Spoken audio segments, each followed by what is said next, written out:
y ser genuinamente transnacional y transpartidario, por su Gaztelandriako ministro presidentea. Haien hitzaldia bukatzeko gure ohorezko gonbidatuaren hitza. Los que nunca y podemos conjuntamente abordar problemas comunes. También nos presenta una serie de grandes desafíos. Se refiere a los Estados miembros como los poderes a nivel europeo, sin que el futuro es una gran posibilidad para estas padres, desde luego esencial que se Uharteetako gobernuaren presidente ordea, Kataluniako forzada ya de por sí es capaz de abrir incluso otras mejores. Eskerrik asko Alana Mason jauna, thank you very much, merci beaucoup. Horrela egin zuen Adan. Egin alizatea oso garrantzitsua. Nik uste den datozen asteetan atxikimendu. Baina, bera, gogoetara zergatik ez dut. Egunon, igande honetan Europaren eguna ospatuko dugu eta Schuman adierazpena oroituko dugu. Adierazpen hori inspiratu zuten balioak aldarrikatzen ditugu, Europako herrien arteko aurrera biderako eta elkar bizitzarako oinarri gisa. Baita mundu globalean lankidetza eta bizikidetzarako ere. Igande honetan irekiko den Europaren etorkizunari buruzko biltzarrera zuzendutako proposamen bat partekatzen dugu gaur. Gizarte zibilak etorkizuneko Europar batasunaren eraketan parte har dezan. Biltzar horren hasiera dela eta, Releg plataforman elkartu garen hainbat gobernuk eskumen legegileak dituzten eskualdeen gutuna igorri dugu astelehen honetan. Releg adierazpen gutuna Biltzarraren lehendakaritza bateratuari helarazi diogu, von der Leyen, Michel eta Sassoli presidentei eta Kontseiluko txandakako presidenteari, Costa jaunari. Guztira, 14 presidentek sinatu dugu Releg gutuna. Bokazio Europarra egiaztatua duten eskualde, herri edo nazioen ekarpena da adierazpen gutun hori. Europa oinarritik integratzeko eta eraikitzeko prozesuarekin konprometituta gaude. Eskualde hauek ari gara parte hartzen ekimen honetan. Alaan, Azoreak, Balear uharteek, Karintia, Katalunia, Flandria, Lower Austria, Salzburg, Tirol, Upper Austria, Valentzia, Vorarlberg, Korsika eta Euskadik. Azken orduetan, Piamonte ere gehitu zaigu. Printzipio diagnostiko eta eskaera partekatu batzuen inguruan elkartu gara.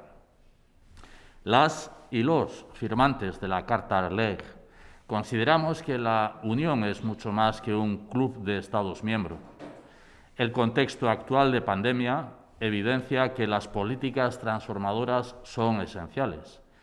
En este sentido, las regiones con competencias legislativas somos esenciales a la hora de legitimar la toma de decisiones y comprometer los procesos de participación y transformación política. Constatamos que el camino de la Unión Europea se desliza hacia la centralización. Es el camino más simple, pero no contribuye a la transformación institucional desde la participación que propugnamos para la Unión Europea. De hecho, la centralización está poniendo en entredicho la coherencia de nuestro orden constitucional interno, la legitimación social de las políticas y la propia eficacia de las medidas adoptadas. La Carta Releg exige una efectiva gobernanza multinivel en la Unión, ofreciendo corresponsabilidad en el proceso de integración.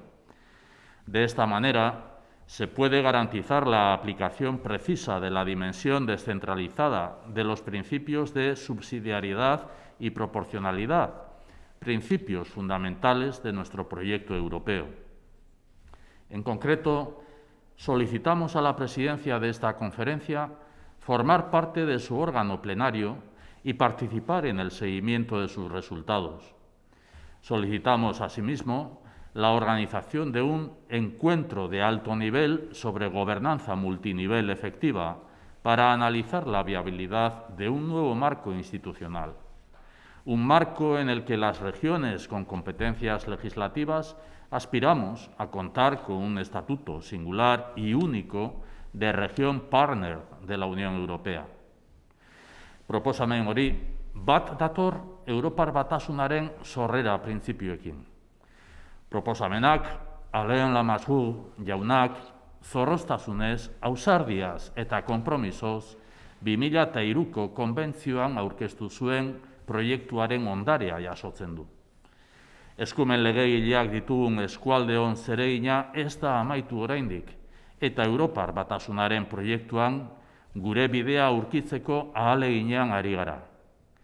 Europako erakunde arkitekturaren parte gara, eta herritarrengandik hurbilen dauden errealitateen ezagutza eta konpromisoa eskaintzen dugu. Amaitzera noa, gizakiaren duintasunean eta aniztasunarekiko errespetuan oinarritutako Europaren sorrerako balioak aldarrikatzen ditugu, beti ere integrazioarako zutabe gisa.